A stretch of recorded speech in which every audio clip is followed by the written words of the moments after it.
Summer 1949. Memphis heat presses against the brick walls of Hume's High School, leaving the hallways thick with dust and teenage noise. In a narrow corridor, a thin 14-year-old boy with too long dark hair clutches a cheap Sears guitar as if it were armor. Elvis Presley, quiet, awkward, painfully unsure, hears the laughter before he sees the faces. "Nice hair, Presley. Say something funny with that country twang. Bet he sings higher than my little sister." The words hit him like pebbles. Small, constant, impossible to ignore. His palms sweat. His heart thuds. He came here for one reason: to prove to his mother that her belief in him wasn't misplaced. But now, a different voice drowns everything out. "Don't go out there. Don't make a fool of yourself." He lowers his head, and then a sudden blast of music erupts from a nearby classroom. B.B. King, loud and alive, fills the hall with a raw, electric confidence Elvis has never felt in himself. The boy freezes. Something shifts. Not hope. Something quieter, stranger. A thought he's never dared to think surfaces, sharp as a spark in the dark. What if my song could sound like that? What if they're wrong about me? It lasts only a second. But a second is enough. Because in that tiny crack of possibility, the world begins to tilt. And the next 12 months will turn the shy kid no one notices into the voice that will rewrite American music. Let us know where you're watching from. And we hope you enjoy the story. The train that carried the Presley family into Memphis rattled like a tired animal, shaking dust from its metal bones every time it slowed near a crossing. Elvis watched the city appear through the grimy window. Brick walls, narrow alleys, neon signs half-lit even in daylight. Nothing about it felt welcoming. It was not the soft farmland of Tupelo, not the familiar porches where neighbors waved without thinking. Memphis pulsed differently, as if every building breathed in its own rhythm. Too fast for a boy who spoke little and observed everything. Their new room in Lauderdale Courts was small enough that one could stretch a hand and nearly touch both walls. His mother tried to soften it, placing her folded linens in neat stacks, humming an old gospel tune under her breath, but even her gentle voice couldn't drown out the restless noise pouring in from the city. Streetcars clanged. A radio blared a blues riff from someone's open balcony. Down the courtyard, children shouted in accents sharper than he was used to. Memphis seemed stitched together from fragments of other people's lives, none of which matched his own. Yet, in the evenings, when the city settled into a steadier hum, Elvis found himself listening with a strange alertness. He didn't understand why. He only knew the sounds were different here. Braver. Rawer. Sometimes he paused in the hallway just to catch the notes of a man singing on Beale Street, his voice sliding through the warm air like smoke. Other nights, gospel harmonies drifted from a storefront church, simple but strong enough to send a tremor down Elvis's spine. He wasn't old enough to describe it, but he felt it. Memphis was noisy, yes, but inside the noise hid something he needed, though he didn't yet know its name. School arrived like cold water. Hume's High had long corridors that smelled of chalk and floor polish, and students who walked in packs, confident and loud. Elvis, in his second-hand shirt and carefully slicked hair, felt like a misplaced piece of furniture. He carried his books close to his chest, hoping to blend with the walls, but the whispers began before noon. What's with his hair? That drawl. Does he really talk like that? He looks like he slept in those clothes. They weren't cruel attacks, just the small, persistent pricks that wear down a quiet boy. Every remark pushed him a little deeper into himself. He answered softly when teachers called on him, stopped joining conversations, and often chose to eat alone even when a seat was free beside someone. Silence became the safest room he knew. But there was one thing he couldn't hide: the habit of humming when he didn't realize he was doing it. A tune he picked up from the radio, the shadow of a gospel melody. Sometimes just a wandering line with no direction. His voice was naturally warm, even in a murmur, and it traveled farther down the hallway than he intended. Once, while waiting for class to start, he let out a note without thinking, a note that echoed unexpectedly, fuller than he expected. A group of boys turned. "Hey, Presley, you trying to sing us a lullaby?" Laughter followed, and Elvis's ears burned hot. He shut his mouth so quickly his teeth clicked. That afternoon he walked home slowly, carefully, as though the sidewalk might crack under him. He didn't speak during supper. His mother looked at him with that deep, searching tenderness only she possessed, but said nothing. She knew better than to pry. Still, he felt her gaze like a warm hand on his shoulder. The next week brought the moment he would remember long after he became a man. It happened in the corridor before lunchtime. Elvis leaned over his locker, adjusting a book that kept slipping. Without thinking, he began to hum a low line of a tune he'd heard from a passing truck earlier that morning. Blues mixed with something softer. The sound lingered in the hall just long enough to catch the attention of Principal C.W. Nichols, who was passing behind him. "Son!" Elvis jerked upright, mortified. His face flushed a deep red. He tried to form an apology, but the words tangled at the back of his throat. Nichols didn't frown. He simply studied the boy for a moment, his expression unreadable. "You've got quite a tone there," he said quietly, almost like an afterthought. "Unusual. Don't hide it." That was all. No encouragement, no speech about talent or potential. Just a calm, matter-of-fact observation spoken by a man who rarely commented on anything beyond school rules. Yet the sentence struck Elvis harder than any insult ever had.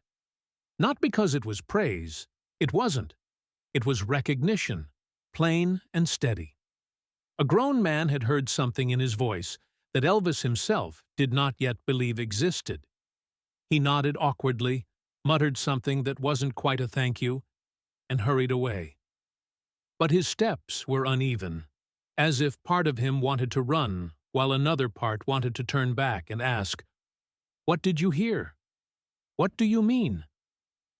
That night, lying on the narrow bed he shared with creaking springs and thin blankets, he replayed the moment over and over. His mother's soft breathing filled the room. Outside, Memphis shifted into its nighttime pulse.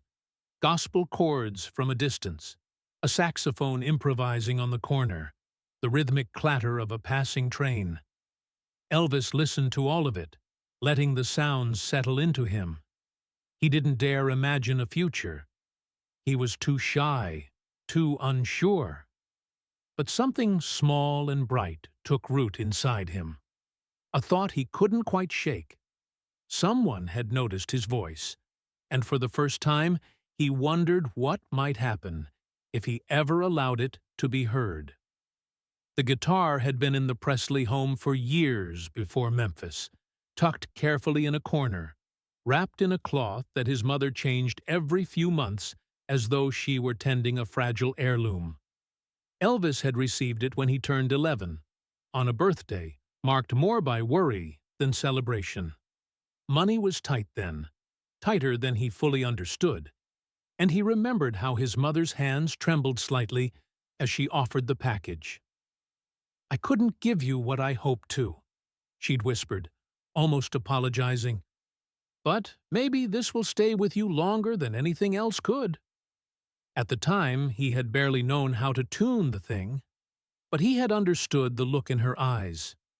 A quiet hope that he would grow into something gentler, brighter, than the hardships that shaped their days. Still, he had rarely played it. He feared disappointing her with clumsy strumming, feared that his voice, small and unsure, might bruise the gift somehow. But Memphis had a way of loosening old knots. The city's constant chorus seeped into him, nudging the guitar back into his hands. At 14, taller and still narrow-shouldered, he began trying to make sense of the strings at night, when the apartment was quiet. His fingers stumbled often. His thumb struck too hard. When he tried a chord, it buzzed like a trapped insect. He winced every time. He never meant to let anyone hear. Yet one afternoon at school, while waiting for class to start, the guitar slipped from its case just enough for a nearby boy to notice. "Presley, you actually play that thing?" The tone wasn't mocking. Not yet. But it had an edge. Elvis tried to shrug it off, but someone else chimed in. "Yeah, sing something. Didn't you hum down the hall the other day?" A few chuckles followed. Elvis froze. He never intended to sing. He had only wanted to adjust the tuning peg quietly, hoping nobody would pay attention. But the pressure to respond hung in the air like a dare. Against his better judgment, perhaps out of pure nerves, he let a small melody slip out, just a fragment of a gospel tune. His voice cracked midway. The boys laughed, too loudly, and the sound hit him like a slap. He shut the guitar case so fast the latch snapped. He didn't touch it again for weeks, long enough for dust to settle along its neck. The instrument that once felt like a promise now felt like a witness to his humiliation. But Memphis, unpredictable as always, sent him help from an unexpected direction. It happened one warm evening in the courtyard. Elvis was heading home with his head lowered, thinking about a homework assignment he couldn't focus on, when he heard a man on the stoop humming a blues line. The sound had a soft swing to it, easy, confident.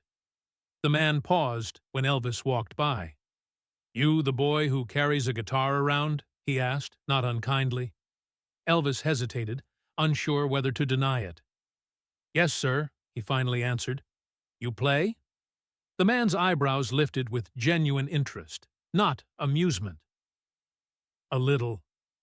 "Well, then," the man chuckled, "bring it out next time you feel like hiding it. Let me show you something simple." Elvis didn't believe the offer was serious. Adults rarely paid attention to boys like him, and even less so to their uncertain hobbies. But a few nights later, curiosity won over fear. He brought the guitar to the stoop, where the man, who introduced himself as Clarence, took it with a familiarity that made Elvis both nervous and awestruck. Clarence strummed a few chords, humming softly. "You don't need fancy fingers," he explained. "Just a steady beat. Listen." He tapped the rhythm of "That's All Right" on the guitar's body, letting it pulse like a heartbeat. Then he handed the instrument back. "Now you try."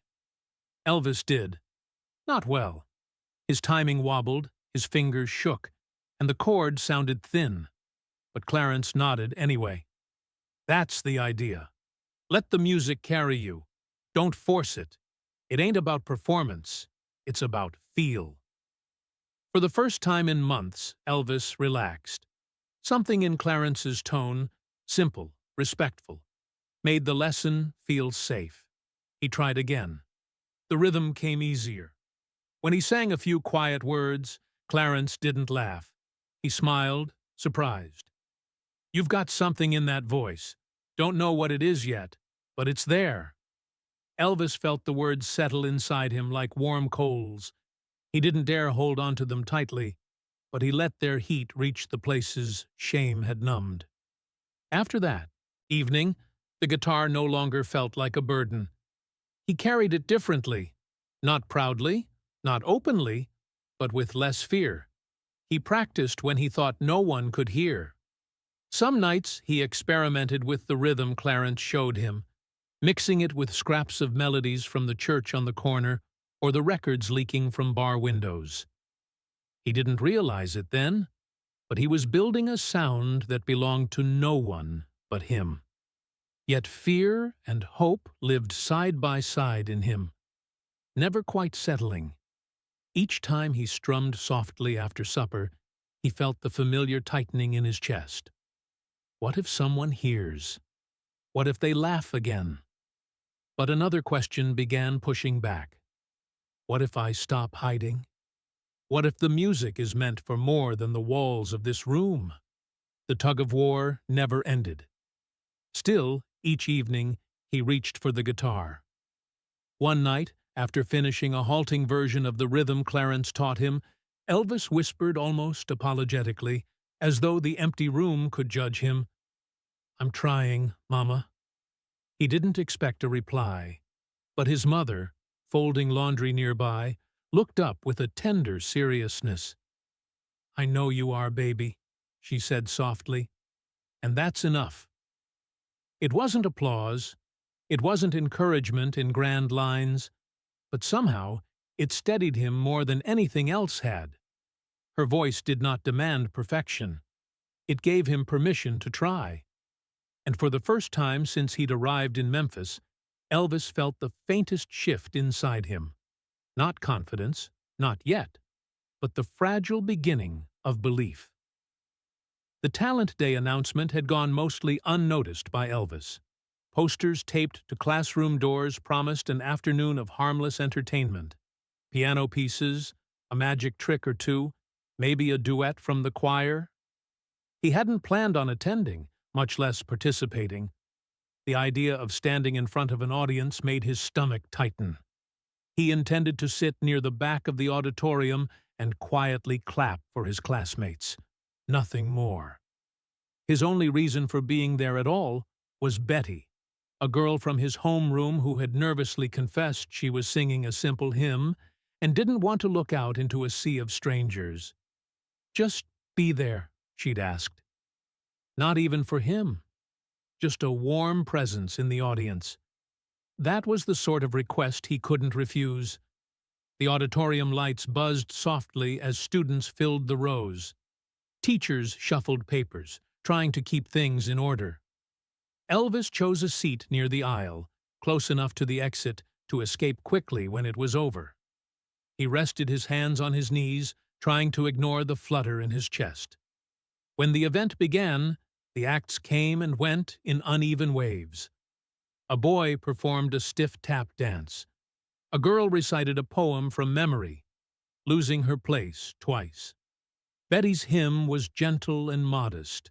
She sang with a sincerity that steadied Elvis more than she knew. He clapped quietly when she finished. That should have been the end of his involvement. But near the halfway mark, the faculty moderator consulted his notes with a frown. "Looks like we're missing one performer," he said into the microphone. "Anyone willing to fill in? Just something short?" The room stirred. A few whispers, a chuckle from the back. Then, from somewhere to Elvis's left, a voice carried just clearly enough. "Let Presley do it. He sings in the hallways." Laughter followed, light, not cruel, but loud enough to make his ears burn. Elvis's pulse kicked hard. He shook his head, raising his hands slightly, as if to ward off the suggestion. "No, no," he muttered, barely audible. But the moderator had already noticed the commotion. "Presley? Elvis Presley? Are you here?" His throat tightened. The students around him turned, curious, amused, expectant. It was not a trap, not even a mockery, just a moment spiraling far beyond his comfort. He wanted to sink into the floor. Then he saw her. Near the side aisle, half hidden among the other parents who had come to watch, sat his mother. She must have slipped in without his noticing. Her posture was small, almost timid, yet her eyes were fixed on him with a quiet steadiness, not urging him forward, but offering something deeper. "You choose, but I'm here." He felt the auditorium narrow to a single point. He couldn't disappoint her. Yet he couldn't rise, either. Both impulses collided, leaving him suspended between them. A teacher approached gently. "You don't have to perform a full piece," she assured him. "Just a short verse, if you're willing." Willing? The word tasted foreign. He stood, legs unsteady, and walked toward the stage. Each step echoed louder than the last, as though the floorboards knew the weight of what he was carrying. Fear, longing, the fragile threads of identity he still couldn't name. Someone handed him a school guitar. He adjusted the strap, fingers trembling. The lights overhead were brighter than he expected, washing the audience into a soft blur. Only the first few rows were visible. He spotted his mother again, hands folded, shoulders drawn close, as if she feared for him but believed in him anyway. He strummed the first chord out of habit. A sharp snap cracked through the air. The high E string whipped against his knuckle, stinging his skin. The recoil echoed like a misfired promise. A wave of murmurs swept the auditorium. Elvis felt the blood drain from his face. This was the exact nightmare he had imagined. Everything going wrong in front of everyone. He should have handed the guitar back and walked off. He started to, but the memory of Clarence's steady rhythm pulsed faintly in his chest. And deeper still, beneath that, lay a voice he rarely listened to, his own voice from childhood, singing Old Shep beside his mother in quieter, safer years. He took a breath. It trembled, but it held. I'll do it without the guitar," he whispered. Someone adjusted the microphone. The room fell into an unsettled silence. Elvis's palms were damp. He swallowed once, then began the first line of Old Shep. His voice wasn't strong. It wasn't polished. It wavered in the opening words, almost collapsing on itself. But the tremor carried an honesty that no confident performance could imitate. It was a boy speaking from a place far more vulnerable than he ever meant to reveal. Halfway through the verse, something subtle shifted in him. The melody steadied, not from technique, but from surrender. He let the memory of the story guide him, the loyalty of the old dog, the sorrow stitched into the lyrics, the gentle ache that had always moved him. His voice deepened slightly, gaining warmth like a lantern newly lit. He reached the final line. No flourish, no attempt to impress, just a sincere closing note that settled into the space like dust drifting through a sunbeam. Then, nothing. Not applause, not chatter, only silence. A full, weighted, extraordinary silence. The kind that emerges when people witness something unguarded, something they didn't expect from a boy they barely noticed before. It held him like an invisible hand, steadying, not crushing. Elvis lowered his gaze. He wasn't sure whether he had embarrassed himself or done something meaningful. His hands shook at his sides. Someone in the front row cleared their throat quietly. Another shifted in their seat. Then, softly, a teacher nodded. Not dramatically, but with a private respect that traveled farther than applause. Elvis stepped off the stage.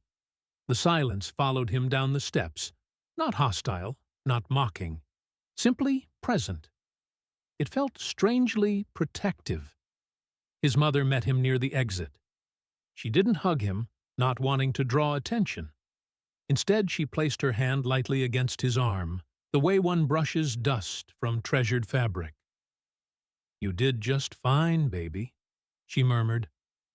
He couldn't meet her eyes. Somehow that made her grip his arm more gently, as though to remind him that sometimes the smallest bravery is the one you never planned. On the walk home that evening, he replayed the moment again and again.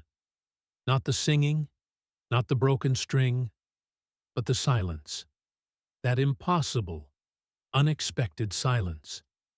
It was the first time in his life that the absence of sound felt like a door opening. In the days following Talent Day, the school corridors felt strangely altered, as if someone had quietly rearranged the air. Nothing outwardly dramatic happened. No sudden popularity, no throng of curious students, but something subtle lingered in how people looked at Elvis. Not directly, not long enough for him to read their expressions. Instead, they glanced quickly and then away, as though they had witnessed something personal they weren't supposed to see. No one teased him. That was the first surprise. But no one praised him either. It was as if the performance created a small circle of silence around him, a respectful distance he didn't know how to interpret. In homeroom, two boys who used to snicker at his hair walked past him without a sound. At lunch, a girl from his history class paused as if wanting to speak, but then busied herself with her tray. Elvis couldn't tell whether he preferred the old ridicule or this new, quiet uncertainty.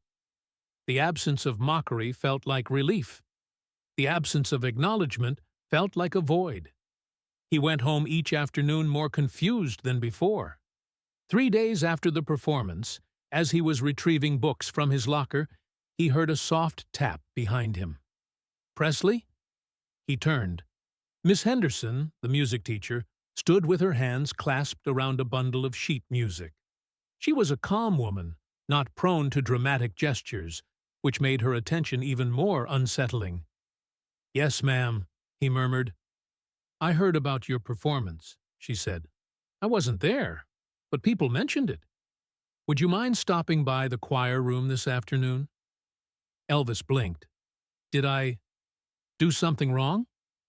A faint smile touched her lips. "No. I'd simply like to hear your voice. Properly." The way she said properly made the back of his neck warm. He nodded, though his stomach tightened. After the last bell, he approached the choir room with the dread of a student facing a forgotten exam. Inside, the room smelled of chalk and old wood. Miss Henderson sat at the piano, waiting without urgency. "Come in," she said gently. "Just stand near the front. No pressure. Sing anything you're comfortable with." Anything. The word felt too large. His mind scrambled through half-remembered hymns, bits of blues rhythms Clarence had shown him, school songs he disliked. Eventually, a fragment of a lullaby his mother used to hum floated forward. He began softly, barely above a whisper. Miss Henderson listened with her head slightly tilted. When he finished, she didn't clap or comment on pitch or tone.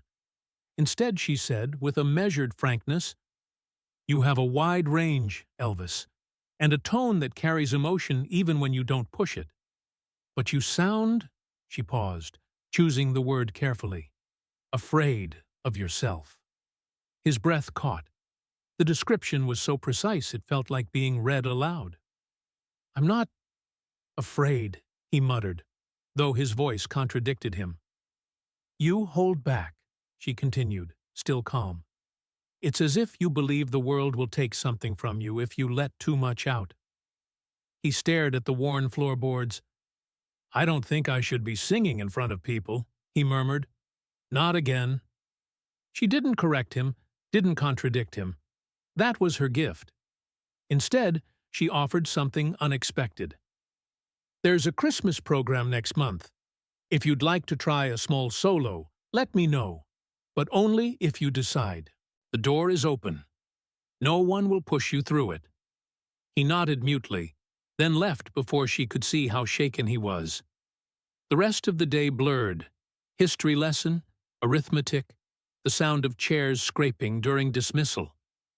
Elvis hurried toward the front entrance, desperate to escape before anyone else noticed him. But someone did. Near the stairwell, a young man in work overalls knelt beside a portable radio, tinkering with its inner wires. Elvis recognized him as one of the fellows from the repair shop near the corner grocery. Always cheerful, always adjusting something. The man glanced up and grinned. "You're Presley, right? Hume's High?" Elvis hesitated. "Yes, sir. I heard you sang at that school thing last week." He wiped his hands on a rag. "Bet that voice would sound mighty fine through a real microphone." The casual remark landed with unexpected force. Elvis felt heat shoot to his ears. The idea of his voice echoing through an amplifier, louder, clearer, impossible to hide, terrified him. And yet a small spark inside him flickered at the suggestion. I don't know about that," he stammered. The man shrugged good-naturedly. "Well, if you ever want to try, I got some old equipment out back. Not much, but it works. Just holler." Elvis nodded politely and practically fled down the steps, his thoughts in a storm. Why did people keep noticing? Why now? Why him? That Sunday, he found himself at the Assembly of God Church, squeezed between his mother and a neighbor. The congregation rose for a hymn. Elvis joined in mechanically, until midway through a harmony line came to him, unbidden, smooth, and natural. He added it softly, thinking no one would hear. But two worshippers in the pew ahead turned their heads slightly, not in judgment, but in quiet surprise. Their eyes softened, as if recognizing something genuine. Elvis felt his chest tighten, not with embarrassment, but with an emotion he couldn't name, something like being seen without being exposed.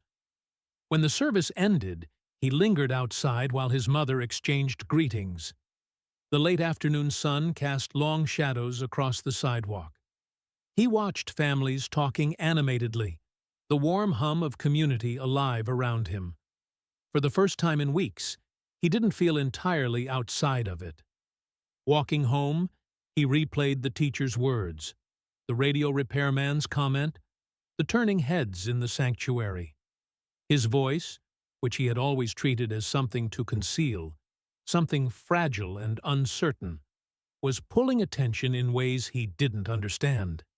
He wasn't ready to believe it meant anything, but the world around him, quietly, cautiously, seemed to be listening. Lauderdale courts had a way of holding sound. Voices drifted through vents, footsteps echoed along the stairwells, and even the low rumble of someone's radio leaked through the thin walls. But there was one corner, ADE, narrow landing between the second and third floors, where the acoustics formed a small miracle. If you stood close to the railing and sang, the notes circled back to you, warmer, fuller, as though the building itself answered. Elvis discovered it by accident. He'd been carrying a sack of groceries one afternoon when a can slipped, rolled across the landing, and hit the wall with a hollow ring. The sound returned to him richer than expected. Curious, he set the sack down and hummed a short phrase. The echo came back, slightly stretched, slightly colored, like a companion harmony. For a boy who rarely felt accompanied anywhere, the sensation rooted itself in him instantly. That night, after supper, and after his father had settled into an armchair with the newspaper, Elvis slipped out quietly with his guitar. He climbed to the landing, heart beating fast from the thrill of solitude. The space was poorly lit, dust clinging to the corners, the air faintly tinged with metal and floor polish. Yet to him it felt more welcoming than any stage could ever be. He strummed softly. The first chord returned with a smooth resonance that startled him. He played again, this time letting his voice rise with the strings. The tremble that always betrayed him didn't vanish, but here it sounded intentional, almost musical, as if the space wrapped its arms around his uncertainty. Night after night, the landing became his sanctuary. He experimented with low notes that rumbled like distant trains, then switched to thin, cautious falsetto lines. He practiced whispers that barely touched the air, then let sudden bursts of sound test the stairwell's capacity. The echo never criticized, never startled him, never demanded perfection. It simply reflected him back to himself, unfiltered and strangely forgiving. One Wednesday evening, as he tried to shape a blues phrase Clarence had shown him, a faint shuffle interrupted him. Elvis froze. Had someone heard? His face grew hot. He nearly fled, until a tiny voice drifted upward from below. "Do it again!" He peered over the railing. A little girl, no older than 7, stood on the second-floor step clutching a small cloth doll. She stared at him, without a hint of mockery. "My mama said it sounded like the radio," she added, completely serious. The compliment was so unexpected, so pure, that Elvis could only blink. Heat rose to his cheeks, but not from embarrassment this time. He cleared his throat and managed a soft, "Thank you." "Please don't stop," she said, then trotted down the steps, her doll bobbing behind her. The landing felt different after that, no longer strictly private, but touched by a gentle kind of approval. It startled him how deeply those few words settled in his chest. Praise from classmates felt dangerous. Praise from a stranger felt unreal. But praise from a child, simple, uncalculated, felt true. Several days later, while Elvis was practicing a slow progression, he heard heavy footsteps on the stairs. He stiffened, expecting a neighbor to complain about the noise. Instead, Mr. Watson, a kindly mechanic from the building, appeared with something in his hand. "You're making music up here, aren't you?" he said with a friendly grin. Elvis attempted to deny it, stammering, "I'm just fooling around." "Well, if you're gonna fool around, you might as well feel like a performer." He held out an object wrapped in cloth. When Elvis unfolded it, he saw a dented, battered microphone, its cord frayed, its grill bent, its weight surprising. "It's broken," Mr. Watson said. "Picked it up from a shop that was tossin' it. But I figured, if you ever want to pretend you're on the radio, this'll do. Helps the imagination." Elvis's throat tightened. The microphone wasn't functional, but it might as well have been a treasure. It symbolized a possibility he hadn't dared envision aloud. He held it gently, as though it might crumble. "Thank you, sir," he whispered. Mr. Watson only nodded and continued up the stairs, never asking for a performance, never prying. The simplicity of the gesture struck Elvis harder than any grand encouragement could. A week passed before the next turning point. Late one evening, the repairman from the corner shop, the same one who had mentioned microphones at school, found Elvis lingering near the back door of the store, watching him work on a stack of radios. "You're Elvis, right? The singer from Hume's?" Elvis swallowed. "I'm not really. I just—" "Come on," the man interrupted with a half-smile. "You want to hear something? Step inside for a moment." He led Elvis to a cramped room filled with wires, coils, and dusty equipment. On a small table sat a basic reel-to-reel machine. "Say something into this," the man said. "Doesn't matter what." Elvis hesitated, then mumbled a phrase he kept forgetting from history class. The man pressed a lever, rewound the tape, and hit play. The sound of his own voice emerged from the speaker. Soft, shaky, fragile, yet unmistakably musical. There was warmth there, a timbre he hadn't recognized in himself. A subtle glow, like a lantern burning behind frosted glass. He listened, stunned. He had expected thinness, awkwardness, anything but this. The repairman looked at him thoughtfully. "You hear it too, don't you?" Elvis couldn't speak. He simply nodded. The moment carved itself deep into him, not as triumph, not as validation, but as revelation. He finally understood what others had sensed before he could. Something in him wanted to rise. Not loudly, not confidently, but insistently. That night, Returning to the stairwell with the old microphone tucked under his arm, Elvis sang differently. Not louder, not showier, just more openly, as though the space between the walls could finally hold the shape of what he felt. For the first time, he didn't wonder whether someone might be listening. He wondered what would happen if, someday, the world wanted to. By early spring, Elvis's secret hours in the stairwell had evolved into something he could no longer ignore. He wasn't just practicing other people's melodies anymore. Small fragments of sound, short, uncertain, but deeply personal, kept emerging from his mind like shapes rising through fog. They didn't resemble any hymn he knew, nor the blues riffs Clarence had shown him. They were something in between. Tender in the beginning, darker around the edges, stitched together from the quiet hurt he carried and the warmth he still hoped to find. One night, after a long day at school that left him feeling more invisible than usual, Elvis sat on his bed with the guitar across his lap. The strings felt cool. He plucked them absent-mindedly, letting the notes wander. A single line came out, soft, slightly uneven, like the first step onto unfamiliar ground. He repeated it, then added a second line. Soon he found himself humming a shape of a melody that didn't belong to anyone but him. It wasn't a full song, more like a sketch of emotion, but it felt honest in a way spoken words rarely did. He worked on it quietly, shaping a verse that blended the slow ache of blues with the hopeful rise of gospel. Every time he reached a part that felt too raw, he stopped, afraid to reveal even to himself how much of his heart was leaking through.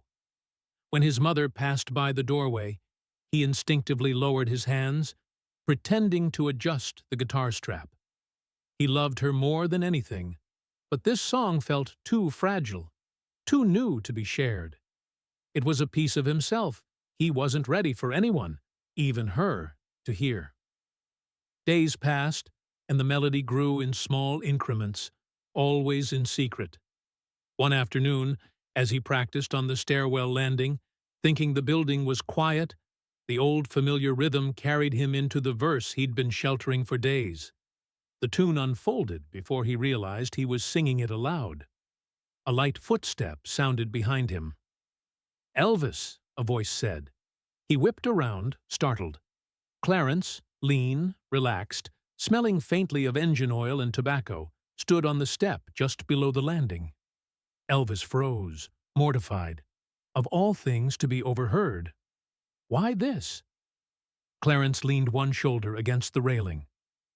"That wasn't something you learned off the radio." Elvis's face heated. "It's just nothing. I was fooling around." "That didn't sound like nothing." Clarence studied him quietly, without judgment. "You weren't copying. You were making." Elvis shook his head quickly. "It's not finished. It's not good. I shouldn't have—" "Hey," Clarence interrupted gently. "Music don't come finished. And good ain't the point. Not at first. What matters is that it's yours." The words felt both comforting and terrifying. Elvis looked away, afraid Clarence might see the fragile hope flickering in his eyes. But Clarence didn't push further. He simply nodded, as if acknowledging something that Elvis himself could barely accept. That evening, Elvis tried to convince himself the moment meant nothing. But it lingered, echoing through him like a line of unfinished harmony.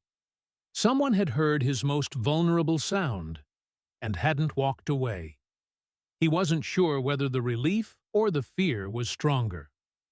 A week later came the small event that would test him in an entirely different way. The Lauderdale Courts Committee planned a modest social gathering for residents. Coffee, pie, a few folding chairs arranged in a semicircle. Elvis had no intention of attending. Crowds, even friendly ones, made his stomach twist. But his mother insisted gently, and he didn't want to disappoint her. In the courtyard, neighbors mingled easily. Someone brought a harmonica. A boy tapped a broom handle on the pavement, trying to keep a rhythm.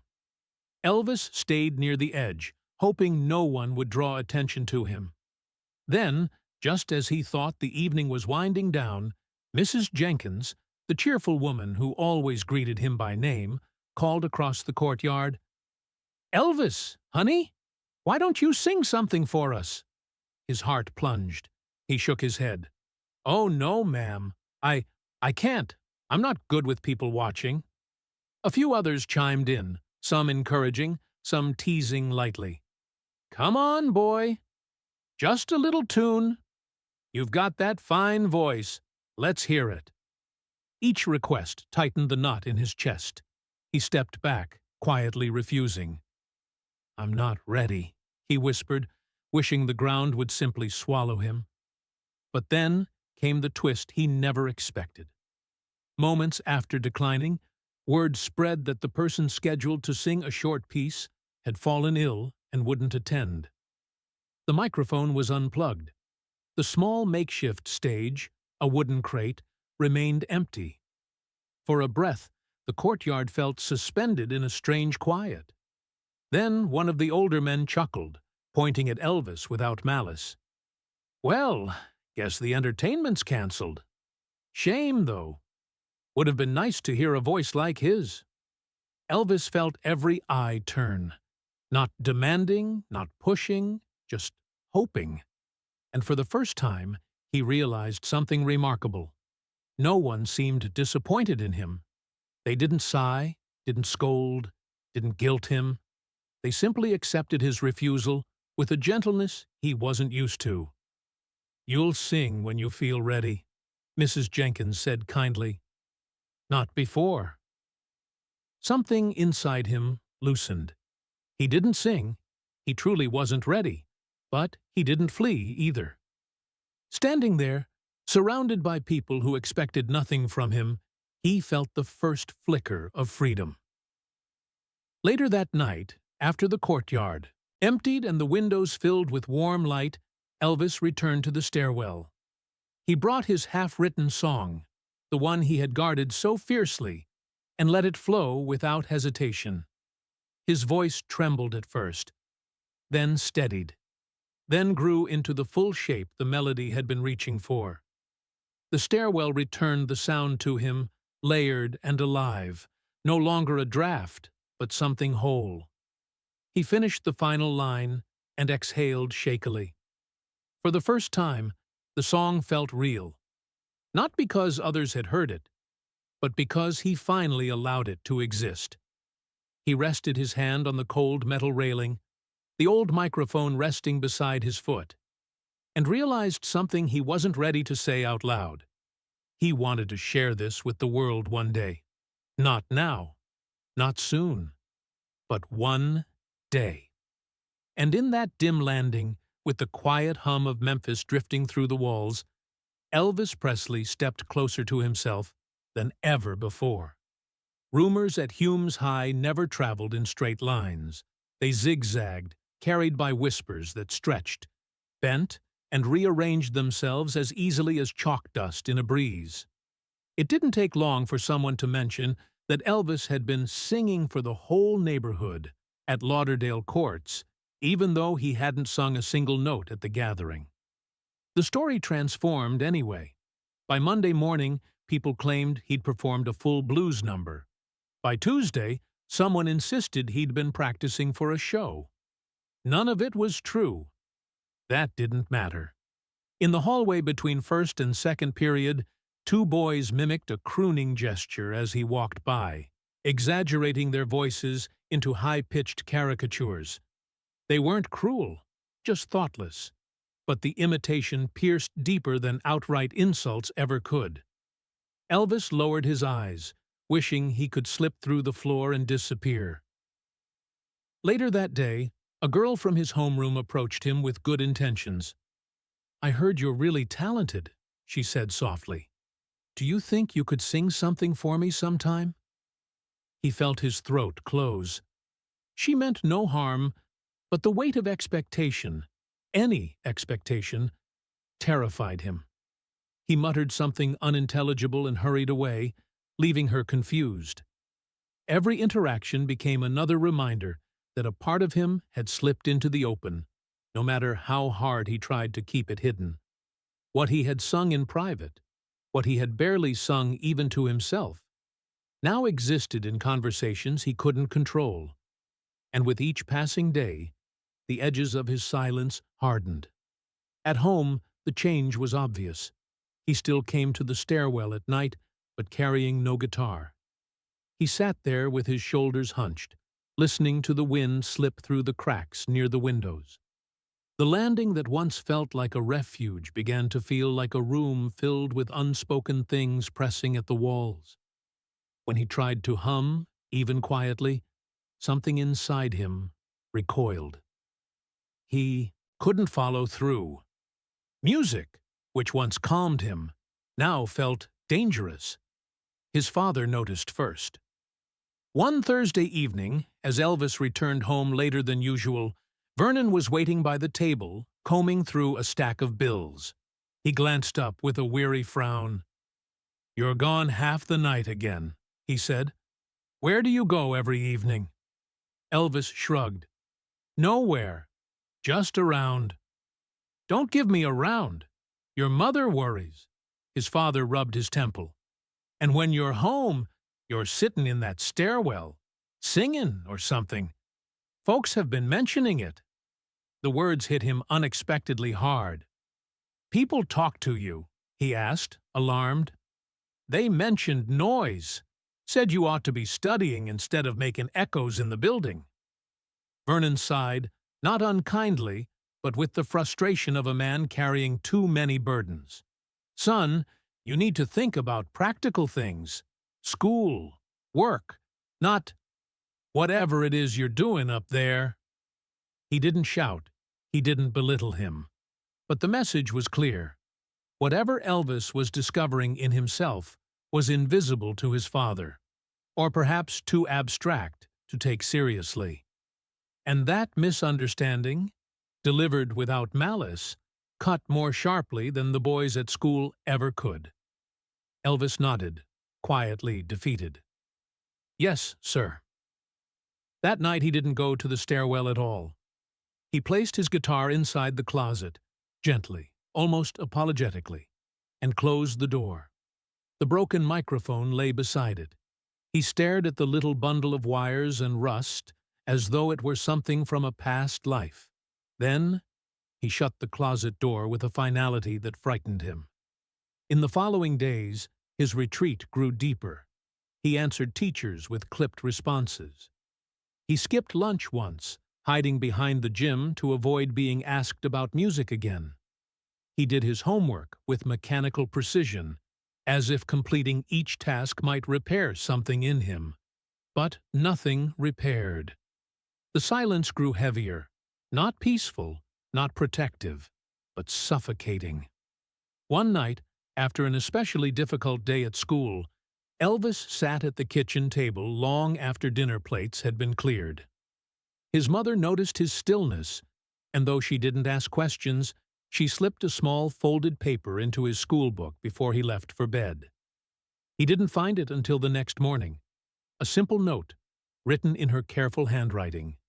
"Sing when you want to. I love your voice." Mama. There was no plea, no insistence, no pressure, just love shaped into 3 quiet lines.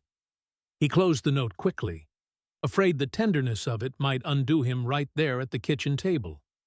He tucked it into his jacket pocket and left for school, uncertain whether he felt comfort or pain. His mother's support was the only constant in his life, but even that couldn't silence the fear now lodged inside him. That day, as he walked through the schoolyard, he heard a boy imitating him again, this time adding a dramatic flourish. A group laughed. Elvis didn't flinch. He simply kept walking. It wasn't pride that kept him upright. It was numbness. But as numbness settled, another realization crept in. The quieter he became, the more his voice grew inside him. Not in sound, but in pressure. Silence had become a weight, not a refuge. and the weight was growing too heavy to carry much longer. That evening, after supper, the stairwell called to him again, not with promise, but with unrest. He climbed the steps slowly, without his guitar, without anything in his hands. He sat on the landing, listening to the faint, distant noises of Memphis drifting through the building, a child laughing somewhere, a radio crackling through static, a far-off bus groaning down the street. The world continued singing, even if he could not. He rested his forehead against the cool railing, a tight ache forming behind his eyes. The urge to release something, anything, rose like a tide inside him. But fear, the kind that comes from exposure rather than danger, held him still. He whispered, barely audible, "I don't know who I'm supposed to be." The stairwell, usually generous with echoes, swallowed his voice completely. And somehow, that silence hurt more than any sound could have. Still, as he sat there, he felt a thin thread of truth pull taut inside him. Music had not abandoned him. He had abandoned it out of fear. And he wasn't sure how much longer he could keep running from himself. The silence, once a shield, had turned into a mirror. And he was finally beginning to see the reflection he'd been avoiding. By late spring, the silence Elvis had wrapped around himself began to fray. Not with sound, but with consequence. His teachers noticed first. His assignments were technically correct, but devoid of thought, written as if by someone doing just enough to avoid attention. When called on, he answered in clipped syllables. Even the students who once teased him grew uneasy around him. A boy who once blushed at the slightest remark now seemed carved from something quieter and heavier. His music teacher, Miss Henderson, watched him more closely than the others. One afternoon, after he spent the entire class staring at the worn grooves of his desk, she asked him to stay behind. The room emptied quickly, chairs dragging against the floor as students rushed toward freedom. Elvis stood near the piano, shoulders slightly hunched. "You're not yourself lately," she said gently. "I don't want to intrude, but you look like someone carrying something too heavy." He shrugged. "I'm fine." "You're not." She paused, folding her hands carefully atop the piano lid. "When did you stop singing?" He swallowed. "I don't know." "Did someone say something? Did you get embarrassed? Scared?" She shook her head, softly. "You don't have to answer, but I want you to hear this. You have something rare. You don't have to use it now, or next year, or ever. But please don't bury it because of fear. Fear is a terrible judge of talent." Her voice wasn't pleading. It was simply truthful. Elvis felt it strike the core of him, cleanly, quietly, but he couldn't absorb it. Not yet. He thanked her, barely audible, and left the room before the rising pressure in his chest could break. Outside, the schoolyard pulsed with noise, students talking loudly, slamming lockers, arguing about baseball scores. Elvis walked through it like someone underwater. He reached the main hallway just as a cluster of boys gathered near the bulletin board. One of them noticed him and whispered something to the group. Before he could turn away, a lanky boy stepped forward and, with an exaggerated flourish, began imitating his talent day performance. The posture, the tremble, the broken string panic. He even tried to mimic the strain in Elvis's voice, pushing it into a cartoonish whine. A few students laughed, not cruelly, just lightly, carelessly. But the effect was devastating. Elvis stood frozen, unable to speak, unable to move. They weren't bullying him. They weren't even being malicious. They were simply playing with something that, for him, had cost every ounce of courage he possessed. They were mocking the moment he had stepped out of hiding. And suddenly, the hallway felt unbearably small. He walked out of the school without looking back. He didn't notice the spring warmth or the budding trees or the smell of chalk dust fading from his clothes. He walked because, if he didn't, he feared something inside him might break too loudly for anyone to ignore. He headed east, away from home, away from everything familiar. His feet carried him down streets he barely recognized, past barber shops with buzzing clippers, cafes full of afternoon chatter, laundromats with steam drifting from open doors. The city felt like a living creature, restless and indifferent. By the time he reached Beale Street, the sun was lowering, casting long bands of amber light across the pavement. Music leaked from every doorway: horns, guitars, laughter, the heartbeat of Memphis itself. People passed him carrying instruments, sheet music, amplifiers.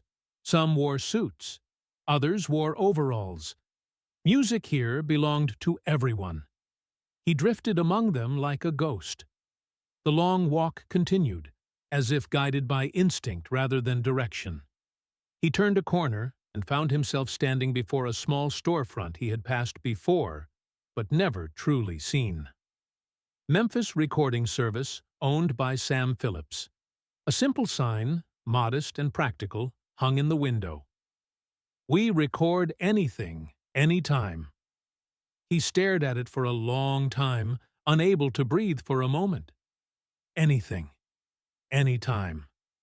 The promise seemed impossible. The idea that someone, somewhere, might care to record a voice like his felt too large, too unreal. He moved closer to the glass. Inside, he glimpsed equipment stacked neatly. A microphone suspended like a waiting sentinel. A man leaning over a control board, adjusting knobs with deliberate care. A faint melody seeped through the door, blues, rich and smoky, vibrating with life. For a moment, Elvis imagined himself walking inside, not to sing, not yet, but just to stand there, to feel what a real studio sounded like. But even that small fantasy seemed too bold. He stepped back. He wasn't ready. Yet something awakened, a quiet, electric recognition. This place held possibility. Not for today, not for this boy carrying disappointment like a shadow, but maybe for someone he might become. He continued walking until the daylight dimmed into a soft blue haze. The streets grew quieter. The city's edges softened. When he finally reached Lauderdale Courts, he felt the exhaustion settle deep in his bones. Inside the apartment, the lights were low. His mother sat at the table, her hands resting in her lap. She looked up as he entered, worry etched into her expression. "Elvis," she said softly, "you're late. I've been waiting." He opened his mouth, unsure what explanation to give. But before he could form a sentence, she rose and stepped toward him, her voice trembling. "I'm afraid, baby." Those words startled him more than anything that had happened that day. His mother was the one person in the world he believed unshakable. "Afraid of what?" he whispered. She reached out, brushing a strand of hair from his forehead, the way she had when he was small. "I'm afraid you'll stop being yourself," she said. "I can't bear to see you hide the best parts of who you are." The simplicity of the confession cracked something inside him, not with pain, but with release. He felt the emotion rise like a tide, too big to swallow back. He didn't cry, not then, but his eyes stung, and he looked away so she wouldn't see.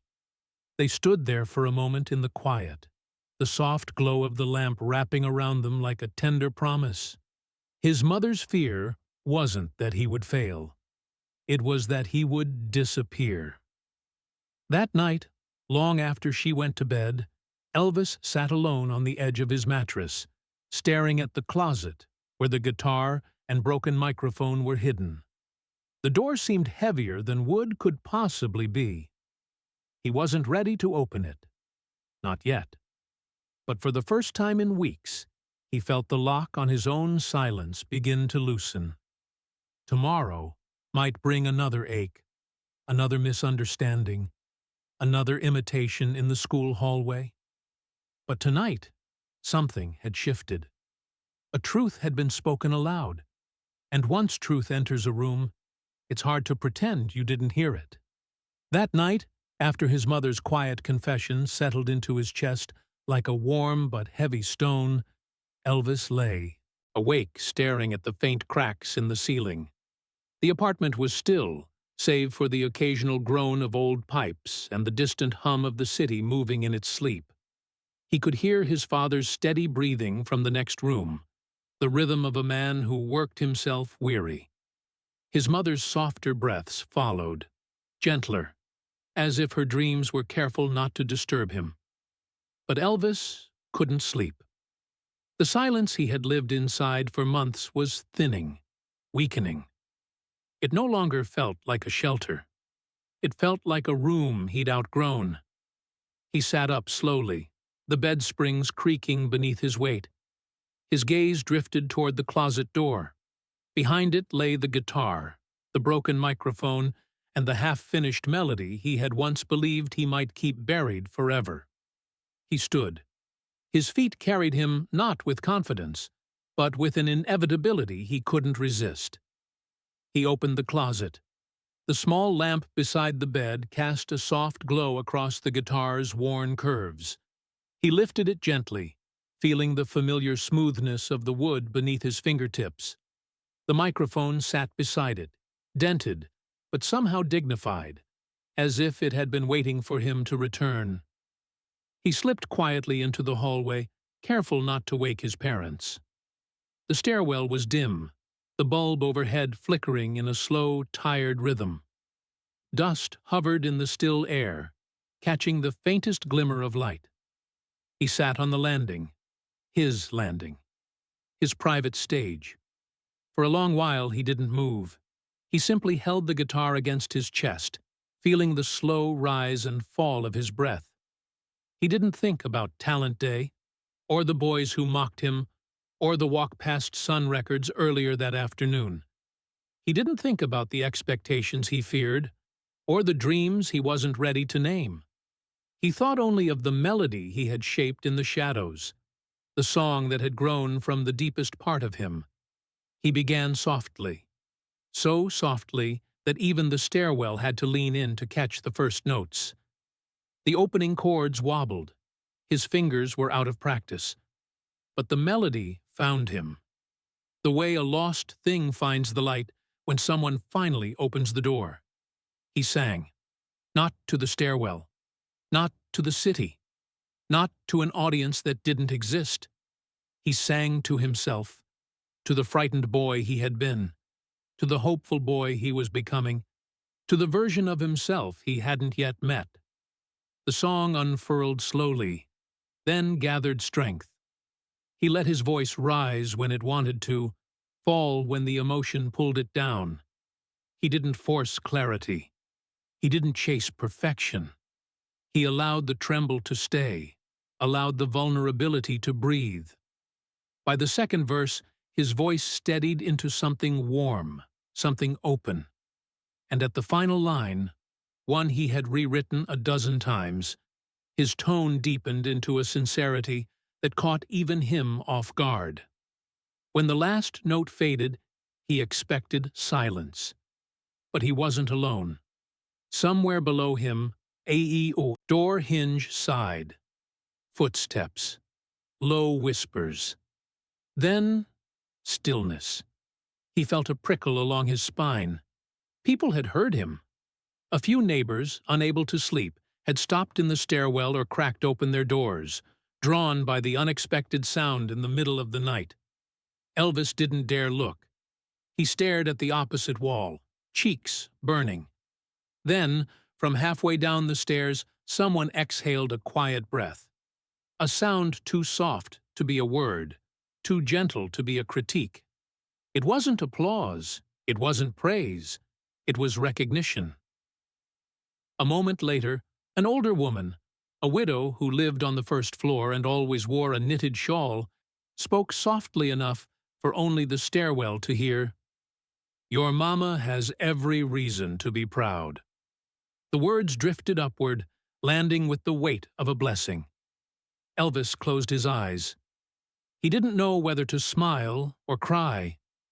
The kindness in her voice was like a hand resting over a wound he hadn't admitted was there. He looked down then and saw a small figure step into view, a boy of maybe 10, barefoot, hair tousled from sleep. He rubbed one eye with his fist, holding a broom handle like a makeshift guitar. "Mr. Elvis?" the child whispered. Elvis swallowed. "Yes? Can you show me a chord? Just one? The easy one?" The question pierced him in a way nothing else had. It wasn't admiration. It wasn't fandom. It was the simple desire of a child who believed Elvis had something worth learning, something worth sharing. He nodded. "Come here." The boy sat beside him, legs swinging. Elvis placed his small fingers on the strings, guiding them gently into the shape of a G chord. The boy strummed once. A bright, imperfect sound filled the stairwell. "That's it," Elvis said quietly. "That's all you need to start." The boy beamed, then scurried back downstairs before anyone could call him home. Elvis remained on the landing long after the building settled into sleep again. He placed the guitar beside him and reached for the broken microphone, turning it over in his hands. The metal felt cool and honest, like something that had lived a life before him and was now waiting for him to live his. He set it on his knee and studied the grill, imagining sound passing through it someday, not just in dreams, not just in stairwells, but in places built for music. He whispered a sentence he had never dared to form until this moment. "One day, I'll sing through a real one." The words were not a declaration. They were a promise made quietly to himself. A private vow carried on the breath of a boy stepping into the faint outline of his future. A promise small enough to whisper, yet large enough to change the path of his life. The next morning, as the sun rose over Memphis, Elvis walked past Memphis Recording Service again. The sign glowed softly in the early light. He didn't imagine walking away this time. He stood there, steady, unafraid. He didn't open the door. That moment would come later, when he was ready. But he looked through the glass as though he already belonged on the other side. And then he kept walking. Not away, but toward the world he would one day reshape. Toward the life that now, finally, felt possible.